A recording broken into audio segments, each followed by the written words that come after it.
Ya desde octubre, noviembre del año pasado, con los hechos que hemos tenido en las revueltas y demás, como que hemos parado producción, nos hemos estancado económicamente un tanto. Ahora va a ser mucho más complicado.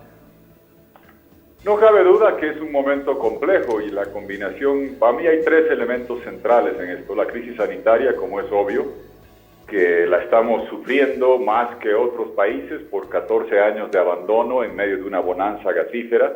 El gobierno del MAS prefirió hacer canchitas, aeropuertos, palacios, museos faraónicos, comprarse jets y helicópteros que invertir en salud. Hoy sufrimos las consecuencias, más allá de las dificultades en la gestión de la pandemia, la falta de laboratorios, test y de respiradores y todos los escandaletes que hemos visto. Pero ese es un elemento, crisis sanitaria. El segundo, las consecuencias económicas.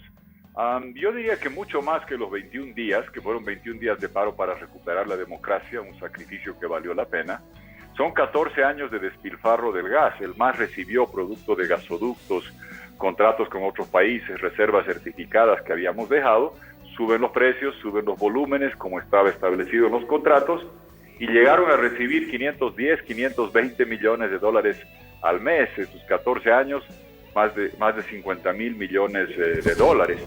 Al final, cuando bajan el precio y los volúmenes, queman reservas del Banco Central, dejan déficit fiscal muy alto, se erogaba mucho más de lo que ingresaba fiscalmente, importábamos más de lo que vendíamos, era insostenible el ritmo en el que estábamos, por eso planteamos ya en enero-febrero un programa de cooperación internacional para estabilizar la economía, no tener sobresaltos cambiarios, tener el sistema financiero sólido y proyectar la Bolivia del futuro, corazón verde, integrador, sostenible, digital del siglo XXI, con baterías de litio, con una Bolivia que tiene enorme futuro. Pero a ese desafío le agregamos lo del coronavirus y la recesión, vienen meses difíciles para preservar empleos y la reactivación que se requiere para que no tengamos las industrias, sectores, empresas en estado de coma y todo el mundo con desempleo. Pero a esos dos elementos, crisis sanitaria y crisis económica, se le agrega uno que está causando o ayudando al coronavirus, la ingobernabilidad,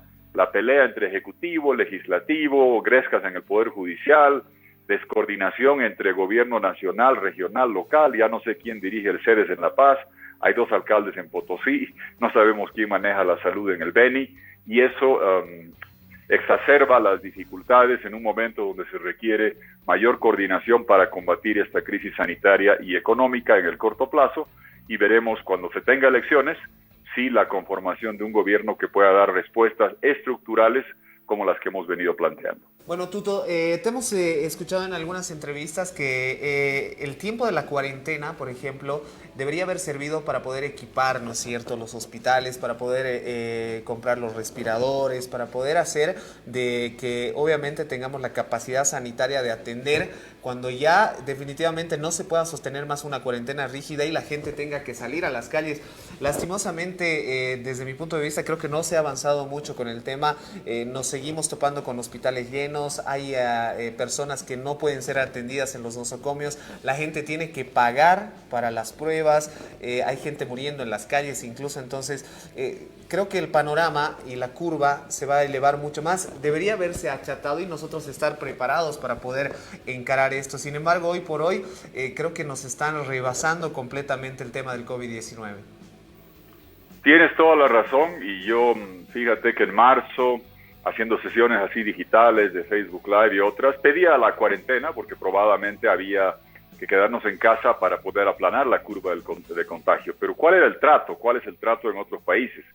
Nos quedamos en casa un tiempo, sabemos que el límite 30, 45, 60 días, uno empieza a llegar al límite, sobre todo en países como el nuestro y América Latina, donde hay gran cantidad de, más de la mitad de la gente en sector informal, que requiere ganarse la vida día a día. Pero el trato era, nos quedamos en casa, incluso se pagó un bono, a cambio de fortalecer la capacidad sanitaria, mejorar la capacidad de pruebas y testeo con laboratorios y la provisión y dotación de equipos de protección personal. De eso se trataba, respiradores y unidades de terapia intensiva, más equipos de bioseguridad, más las pruebas y testeos intensivos a cambio de quedarnos en casa, que se aplane la curva y poder responder a cuando empiecen a subir los contagios. Como tú has señalado, es desgarrador ver la realidad. gente que cae en la calle, en las puertas de clínicas y hospitales, las instalaciones médicas saturadas. Teníamos menos de 500, 490 unidades de terapia intensiva entre sector privado, seguridad social y público en Bolivia. Se ha aumentado 40 o 50, requeríamos aumentar 1000 en este periodo de la cuarentena, aunque sea de forma ad hoc, improvisada, temporal, como se han hecho en otros países.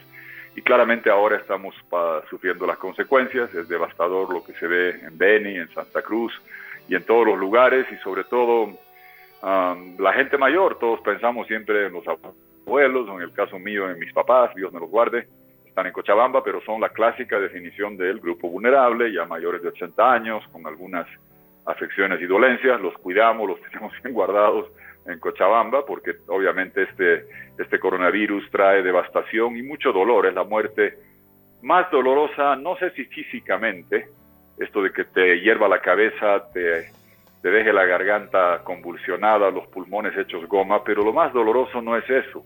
Es que no puedes velar, enterrar, despedir cristianamente o con tu creencia a la persona que se va, que además se va sumido en una profunda angustia de pensar cuando se está yendo si ha dejado contagiados a los nietos, a los hijos.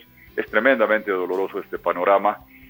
Es triste, fue triste ver lo que pasó con respiradores. Ahora vemos otro caso de respiradores, la falta de laboratorios y test que reclamamos desde marzo.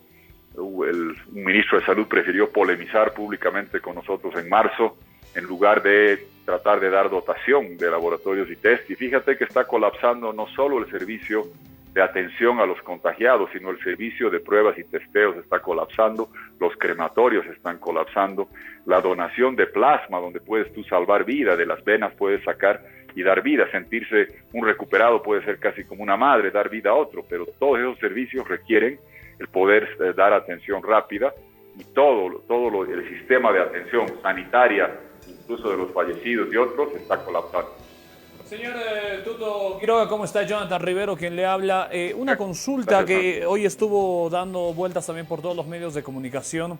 El tema de que la ministra de Salud dijo que por septiembre, que iba a ser obviamente el pico más alto de lo que sería pues en el territorio nacional. ¿Cómo usted lo ve en el tema de las elecciones, ya que se puso el 6 de septiembre, pero dice que en ese momento será pues el pico más alto en el país? A ver, primero separemos las proyecciones. ¿Qué pasa? Gozan de muy poca credibilidad, Jonathan, porque ya creo que es la cuarta o quinta proyección. Y yo entiendo que cambian, es imposible hacer, y sobre todo cuando no se hace suficientes pruebas y testeo. Si no tienes masiva capacidad de testear, rastrear a los contactos del que está contagiado y a esos contactos volverlos a testear para aislar a los que están contagiados, testear, rastrear, aislar es la clave. Y fíjate que hacen rastrillajes en Santa Cruz solo tomando la temperatura y unas cuantas preguntas, y determinan en la cuarta parte de la ciudad un número de sospechosos que es mucho más alto que el que están certificados como contagiados. Entonces, si tú recuerdas, el señor Cruz, ex-ministro, proyectó que era a fines de abril, mayo, por allá el pico de contagio. Navajas hablaba de fines de mayo, principios de junio. La actual ministra y sus colaboradores hablaron primero, lo pueden hacer Google, hablaron de que era fines de julio el pico. Después dicen, después de que se fija se hace la fecha y se aprueba en el Congreso, dicen no, es 13 de septiembre. Entonces hay razón para tener escepticismo. Sé que es difícil hacer las proyecciones, pero ya van varias, y lo que sí reclamamos es que para tener proyecciones serias hay que hacer testeos más intensivos. Yo desde marzo, en las sesiones de Facebook Live, mostraba que en marzo, abril, mayo, hasta fines de mayo, fuimos el país en Sudamérica que mejor cumplió las cuarentenas. La reducción de presencia ciudadana en lugares públicos, parques, comercios, transporte público, fue de 70 a 90% de reducción encima del resto de los países de Sudamérica. Pero siempre estuvimos tristemente a la saga y de últimos en test por millón de habitantes, comparando manzanas con manzanas. De cada millón de habitantes, ¿cuántos test haces? He mostrado las tablas durante 3 meses y siempre estamos a la saga. Dicho eso, el tema de elecciones. El país necesita un gobierno con credibilidad, capacidad que dé respuestas, pero requiere legitimidad. Y la legitimidad solo viene si tienes participación masiva de los ciudadanos sin miedo de ir a votar y observación electoral internacional. nosotros en el Tribunal Electoral, mis delegados, la gente que yo envié, siempre planteamos darle la flexibilidad absoluta y confianza al Tribunal Electoral, cuyos 7 miembros han sido elegidos por el Legislativo, Ejecutivo, por el MAS y por demócratas. Yo no los seleccioné, pero hago fe de que ellos en conciencia escojan la fecha en función a la evolución epidemiológica. Se dijo, no, pongamos fecha. En abril se acordó que era 6 de septiembre, en función a la proyección que ese momento se mostraba, parecía lejos, parecía dar certidumbre. Le vino al MAS el capricho de Evo Morales, que salió huyendo como rata cobarde y sin embargo desde lejos manda a romper cuarentenas, manda a bloquear ciudades y mandó que se apruebe 2 de agosto. Pues finalmente se restituyó la fecha de 6 de septiembre. Ese día yo dije, Dios y la evolución del coronavirus dictaminarán si se puede o no se puede. Sé que es difícil prever de que se pueda hacer, por eso he pedido que antes, un dato si me permites, Jonathan, central. Créeme que los que más van a arriesgar son los ciudadanos que les toque ser jurados electorales. Son cerca de 200,000 compatriotas que hacen un trabajo anónimo, silencioso y profundamente democrático, que son los que están en las mesas cuando vamos a votar, que no aparecen ese día en las mesas, requieren ser preparados, formados, capacitados. No lo pueden hacer como estamos aquí nosotros conversando por Skype o por Zoom o por Cisco WebEx, es presencial.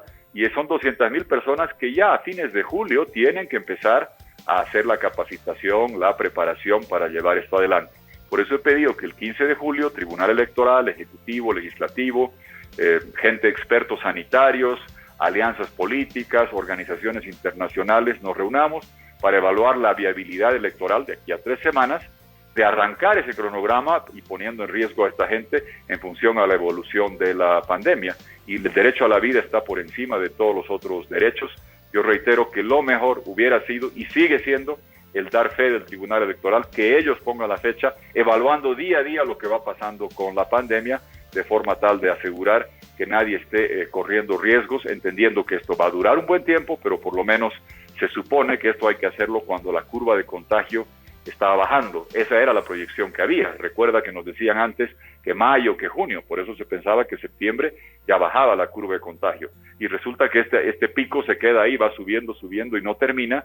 Entonces es una situación compleja y reitero la propuesta que he hecho, que el 15 de julio hagamos esa evaluación, consciente de que la decisión está entre el Legislativo o el Tribunal Electoral o el Ejecutivo, que puede observar leyes o hacer recursos al tribunal, pero más allá de ello, pensando en la salud de la gente. Y ojo, en que esta elección, si no es participativa y si no hay observación, no va a tener la legitimidad que requiere el nuevo gobierno para encarar la tarea de reconstrucción económica, de reparación democrática y de cuidados sanitarios que van a demandar los próximos años.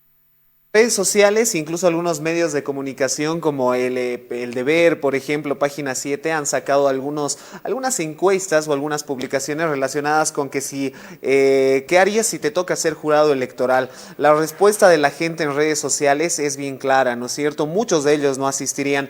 A raíz de esto, las autoridades del tribunal han determinado que, bueno, las personas pueden excusarse por las razones que son habituales, ¿no es cierto?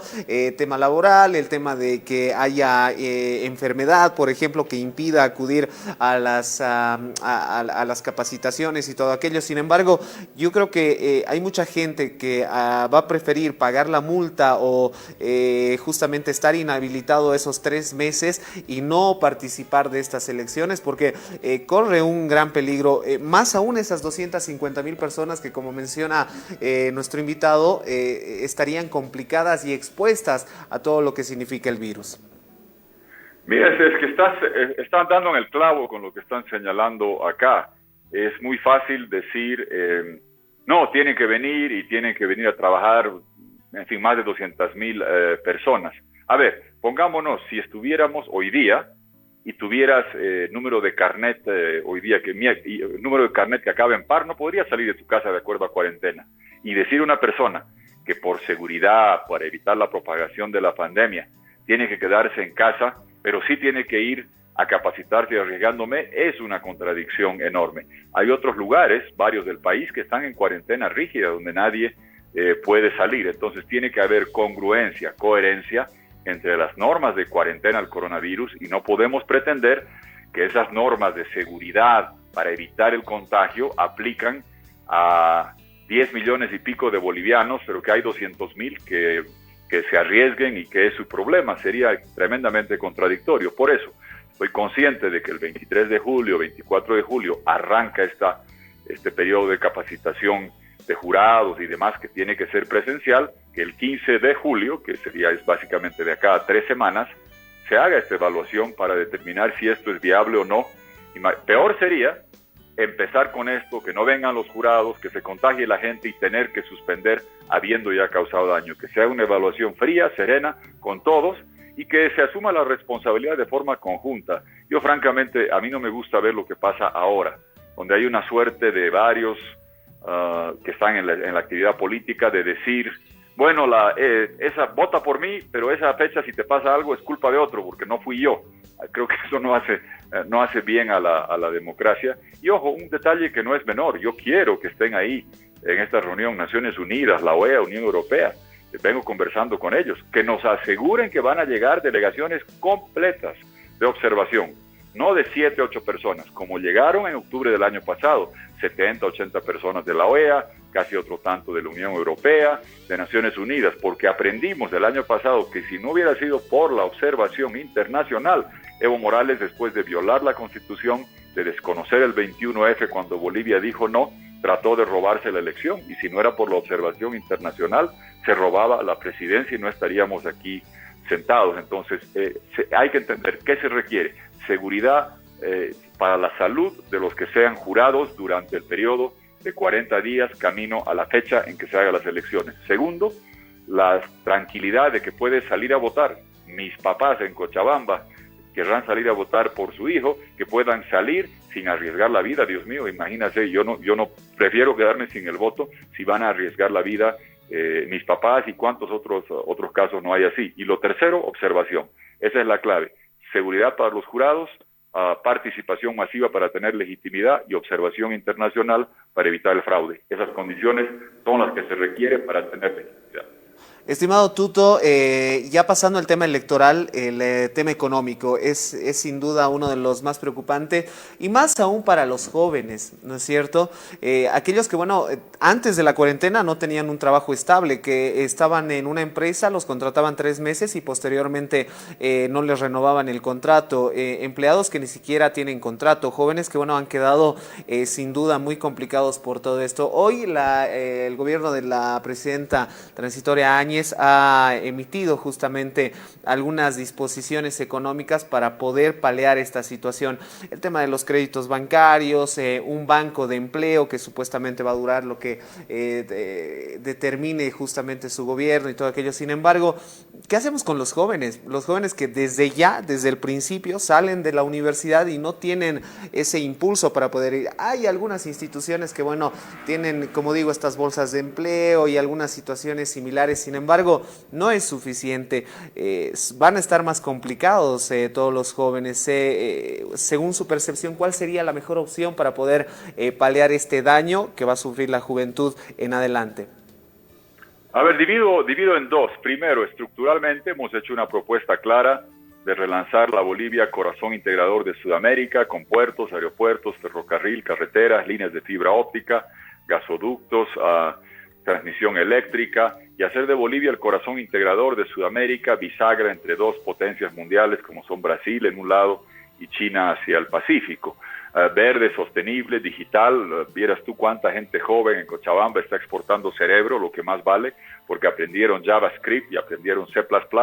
Yo sabía programar hace años, pero en Fortran, en Basic y en el C elemental, no el C++ que hay ahora, y están exportando cerebro, cabeza, ganándose la vida, exportando con muy buenos sueldos, exportando lo que nunca se acaba. El litio va a durar 70 años, 60 años, pero se acabará, el gas un tiempo.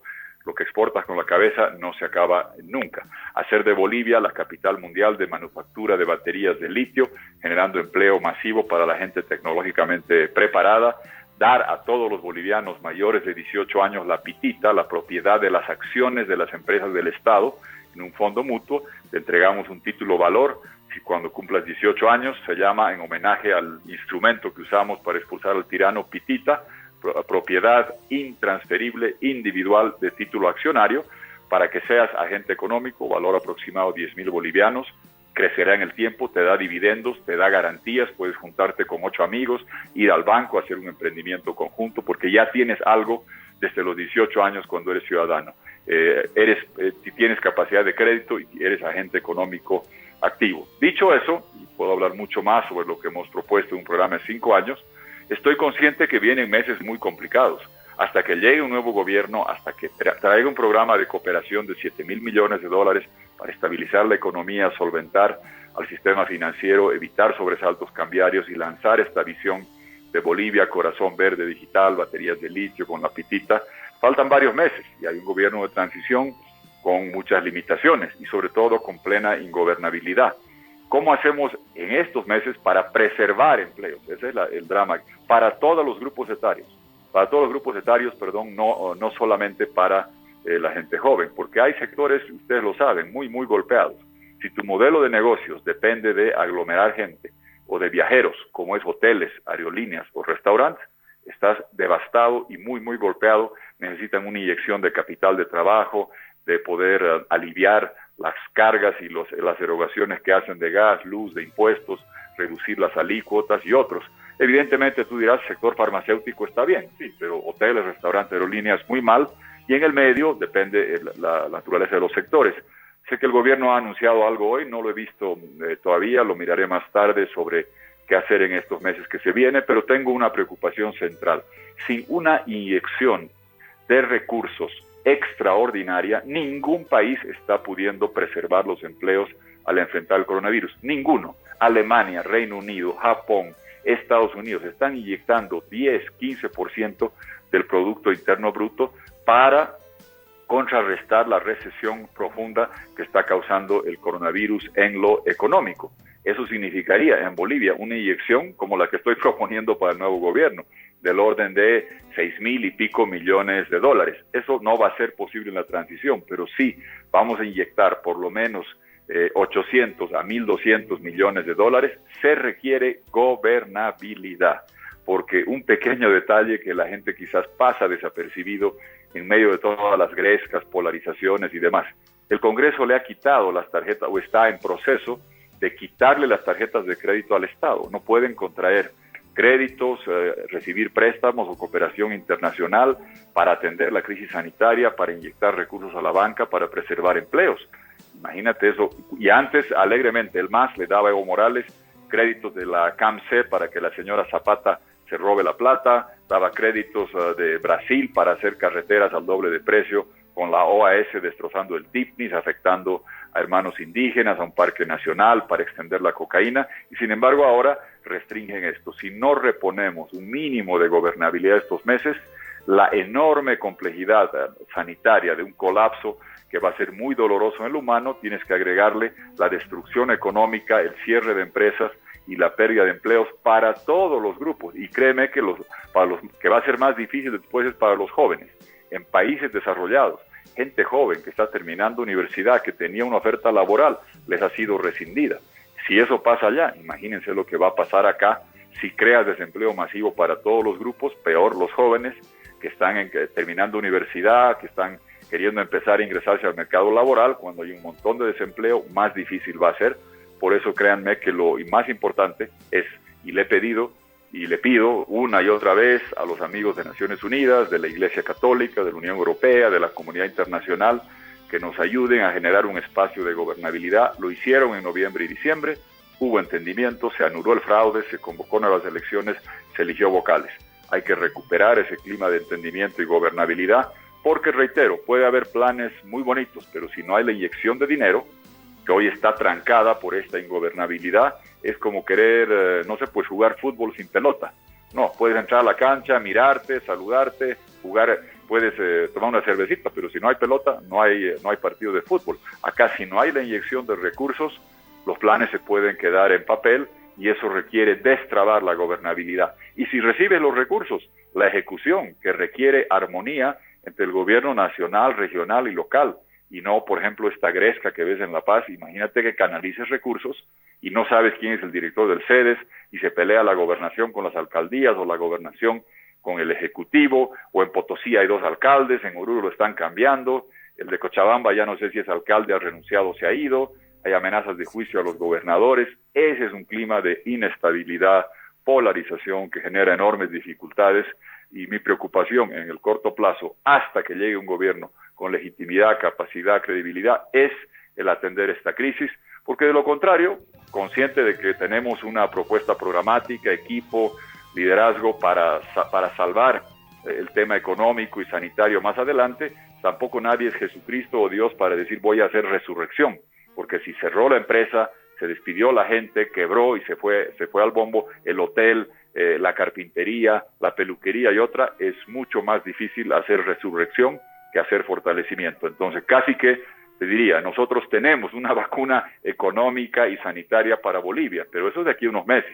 Mientras tanto, se requiere oxígeno y se requiere mantener al paciente firme, y eso lo tiene que hacer el actual gobierno de transición con un mínimo de coordinación con el actual Congreso, porque de lo contrario, si siguen en la gresca, no va a ganar el MAS, no van a ganar los demócratas, va a perder Bolivia, va a perder la salud del pueblo y va a perder la economía nacional. Estimado Tuto, me quedo con algunas palabras que dicen el hecho de que va a ser difícil, va a ser complicado, y que nadie es como que un mago para poder solucionar todos los problemas que tenemos a nivel nacional. El gobierno, sea cual sea, candidato que gane, la va a tener bien complicada, ¿no es cierto? Yo creo que va a ser uno de los retos más difíciles, por lo menos en los últimos 20 años, el hecho de poder reactivar esta economía después de una pandemia, después de movimientos políticos, la huida del expresidente Morales.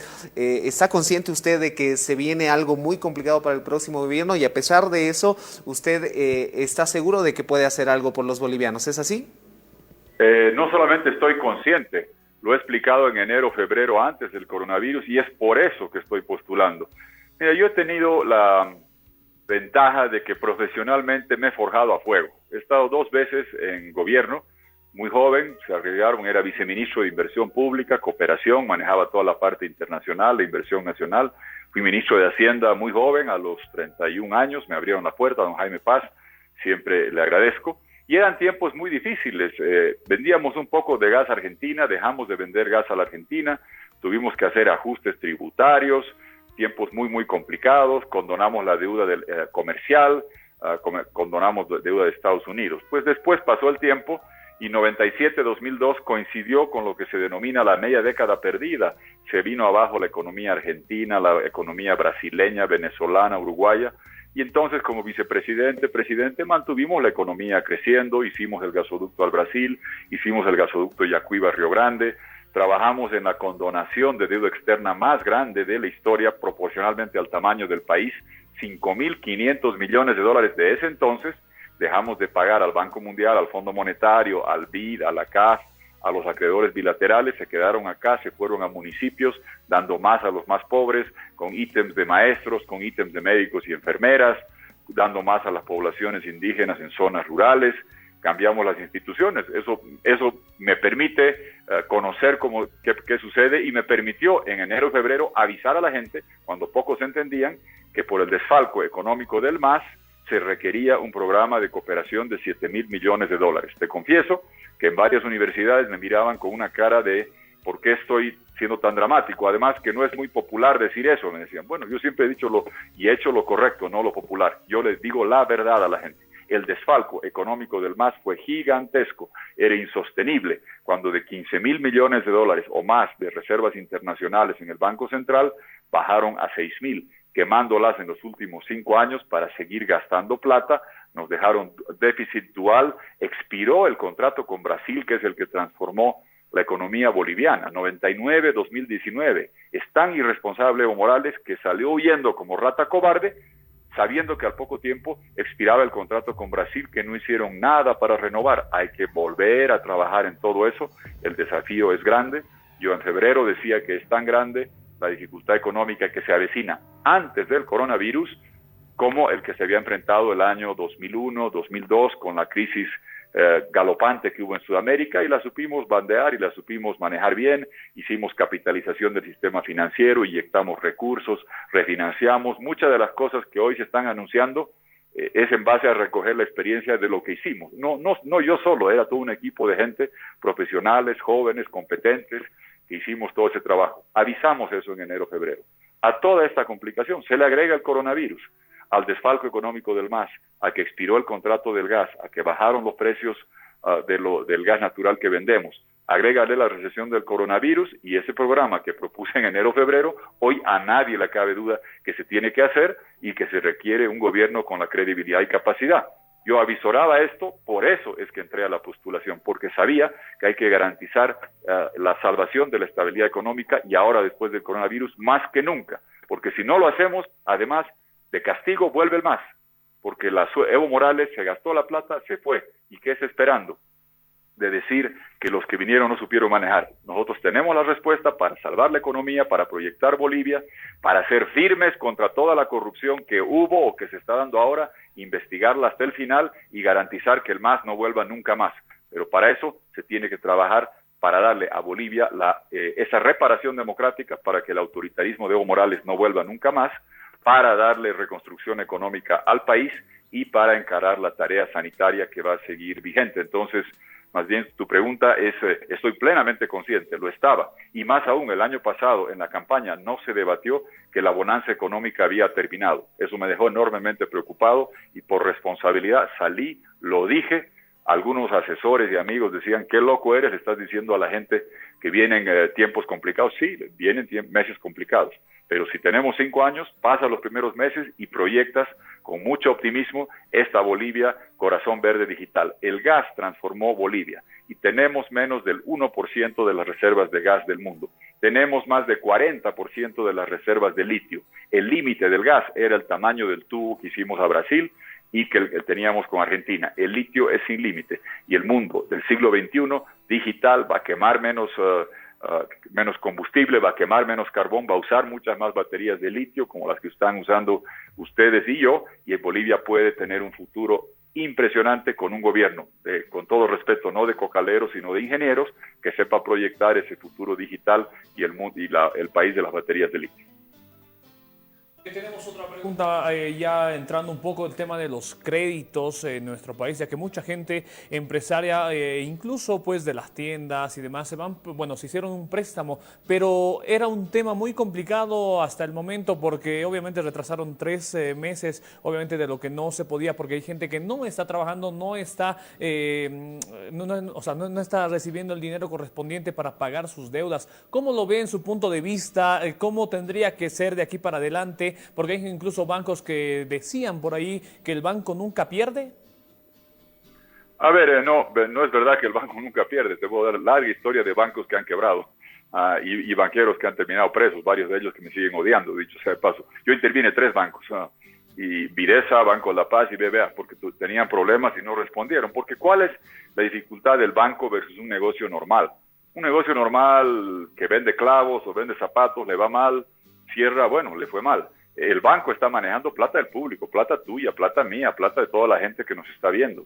Y la cartera de préstamos que hace, de cada 100 bolivianos que presta, 10 son del capital de los accionistas del banco, 90 son de los depósitos nuestros, de la gente. Por eso es que es extremadamente delicado eso. Y en un momento de crisis nosotros trabajamos en hacer exactamente lo que está señalando. Cuando había dificultades económicas, reprogramar los créditos. Pero hay que entender que para reprogramar los créditos, si reprogramas todos los créditos varios meses sin una inyección financiera extraordinaria para la banca, vas a terminar con los bancos quebrados. Y banco quebrado significa que de repente no te devuelven tu depósito o tu plata. Eso no puedes llegar a ese extremo. Por eso hicimos el FERE 1, el FERE 2, el PROFOP, hicimos el sistema de bonos convertibles en acciones para inyectar liquidez al sistema financiero para que pueda enfrentar estos programas como los que estás señalando. Porque, ojo, hay que tener conciencia de lo siguiente. Si decimos, nadie pague los impuestos, nadie pague la luz, nadie pague el agua, nadie pague el crédito, al final todo termina en empresas que tienen que seguir pagando sus planillas y sus gastos que van a quebrar si es que no les damos la inyección financiera y el oxígeno para preservar los empleos. Termina en la banca, porque si tú dejas 6 meses sin pagar recursos, empiezas a comerte el capital y pones en peligro los depósitos del público si no haces una inyección financiera para fortalecer y permitir que los bancos sigan llevando eso adelante. Si dices tú, en 6 meses nadie le paga a nadie a la banca, significa que 6 meses no se desembolsan créditos nuevos a la gente que tiene un emprendimiento que lo quiere llevar adelante, y significa que pones los coeficientes de solvencia y prudencia financiera en riesgo, y puedes terminar poniendo en riesgo los depósitos de la gente, porque el banco, cuando te ha hecho un préstamo y la gente no va a pagar los préstamos, está usando los depósitos de la gente, que todos queremos que nos devuelvan la plata. Entonces, si no lo ves con una concepción integral y no haces un programa de fortalecimiento y capacitación financiera, puedes terminar con lo que no queremos, con no solamente gente sin empleo, empresas cerradas, bancos quebrados, hoteles quebrados, restaurantes, cafés, albañiles sin trabajo, plomeros sin trabajo, carpinteros sin trabajo, bufetes cerrados, peluquerías cerradas. Esa es la consecuencia si no se actúa con solvencia y seriedad en todo esto. Y por eso, claramente, sí hay que dar alivio en el pago de los préstamos. Pero para hacer eso, manteniendo la solvencia que nos garantice los depósitos y la fortaleza del sistema financiero, hay que hacer inyecciones para recapitalizar y fortalecer el sistema financiero.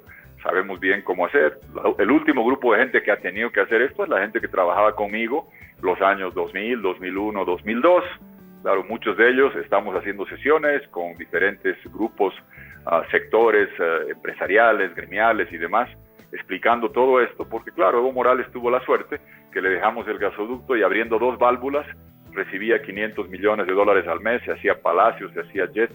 Esos tiempos han terminado. Ahora se requiere solvencia, capacidad, experiencia, credibilidad para enfrentar el desfalco económico del MAS, para enfrentar lo que ha fenecido el contrato del gas, para enfrentar el efecto recesivo del coronavirus y proyectar la Bolivia posible. Pero hay que ver esto de forma integral, porque si meramente te conformas en decir que nadie le pague a los bancos 6 meses, puedes decir que nadie pague 1 año, y te quedas con todos los bancos quebrados y la gente haciendo cola, buscando sacar sus depósitos y recuperarlos, y eso termina agravando el problema en lugar de buscar una solución. Hay que buscar soluciones integrales, bien pensadas y bien implementadas.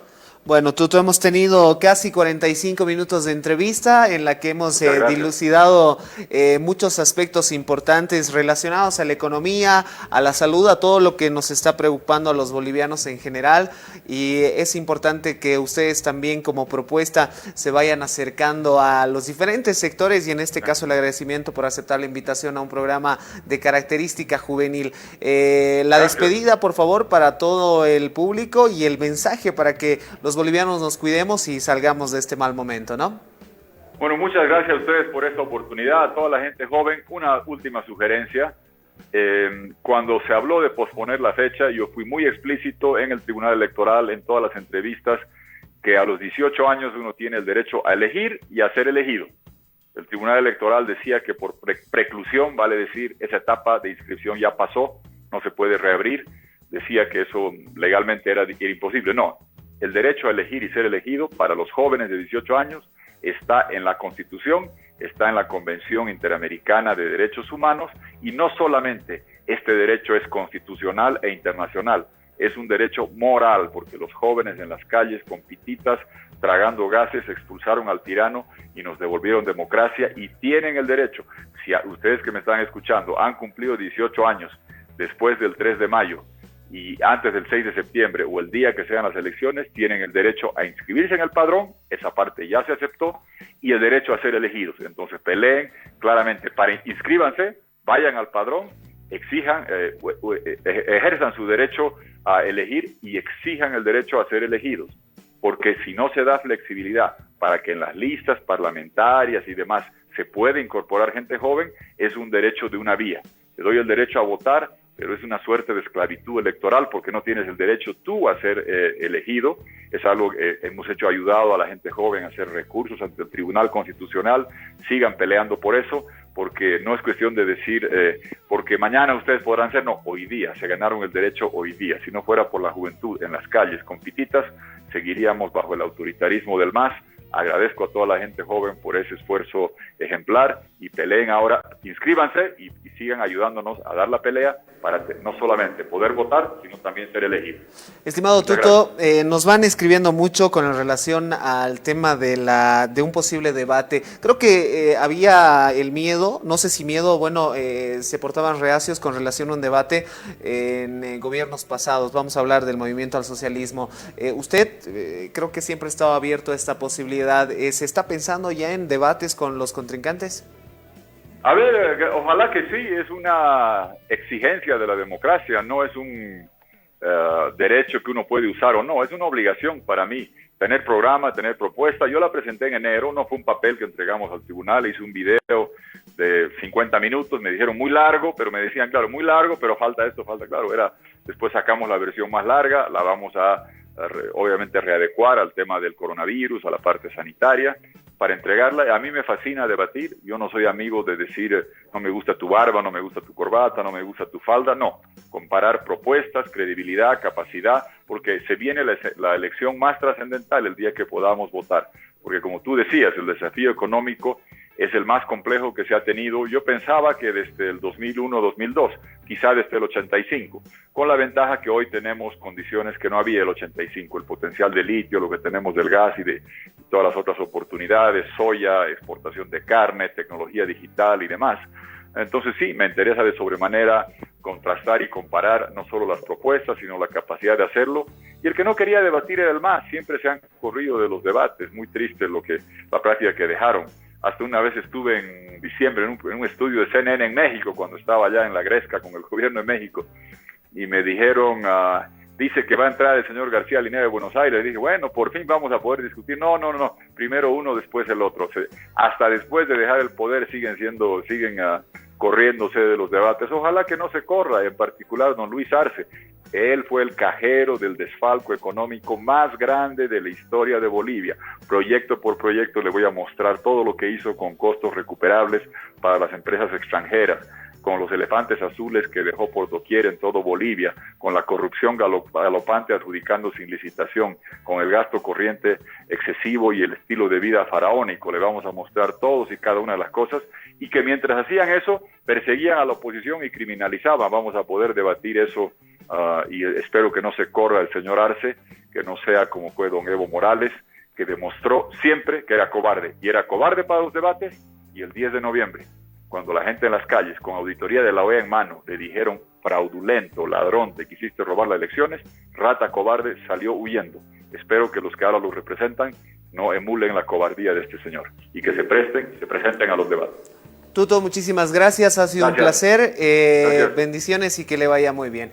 Bueno, nosotros con todo esto tenemos que irnos a una pausa, querido Jonathan, y después tenemos que correr con todo el material que hemos preparado. Definitivamente, ¿no? 45 minutos de mucha charla, y lo más importante que esto tiene mucho más, porque los jóvenes de hoy en día incluso ya están metidos también en el tema de la política, y obviamente están al pendiente de todo lo que está pasando en nuestro país, tema de las elecciones, tema de los respiradores. Hoy incluso decían que lo habían llamado para declarar incluso... La próxima semana él debe estar acá. Sí, porque él está en Estados Unidos, sí, entonces tiene que estar acá. Es muy complicado esta situación que está pasando en nuestro país, así que sería muy bonito tener todas las noticias al pendiente. Vamos a tener nosotros este sectorcito, siempre hemos sido el programa que trata también de invitar a estas personas, a los líderes políticos.